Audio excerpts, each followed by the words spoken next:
শিল্পী। আমি একটি কবিতা আবৃত্তি করছি। কবিতাটির নাম লিচুচু, লিখেছেন আমাদের জাতীয় কবি কাজী নজরুল ইসলাম। বাবুদের তাল পুকুরে আবুদের ডাল পুকুরে, সেটি বাস করলে তারা বলিতাম একটু দাঁড়া। পুকুরের ওই গাছে লিচুরের গাছ আছে না, উঠানা আসতে গিয়ে যা বড় কাস্তে গিয়ে গাছে গো যেই চড়েছি, ছোট এক ডাল ধরেছি।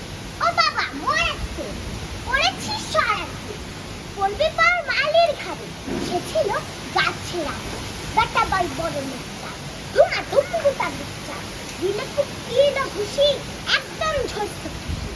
আমিও বাগিয়ে থাপড়, এ হাওয়া চাপিয়ে কাপড়, লাফিয়ে ডিঙুনে দেওয়াল, দেখি এক ভিতর শেয়াল।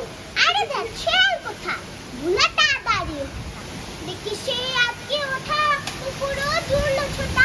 আমি কই কাম্য খাবার, পুকুরেই করবে সাবার। বাবা গো মা গো বলে পাঁচিলের ফুকল গলে, ঢুকি গিয়ে বুঝদের ঘরে, যেন প্রাণ আসলো ঘরে। যাবো ফের কানমুলি ভাই, চুড়িতে আর যদি চাই, তবে মোর নাম নিছা পুকুরের চামড়া খেচা। শিখিবাই যাই রে ভুলা, মালির ওই পেটনি গুলা, কি বলিস রে হাপ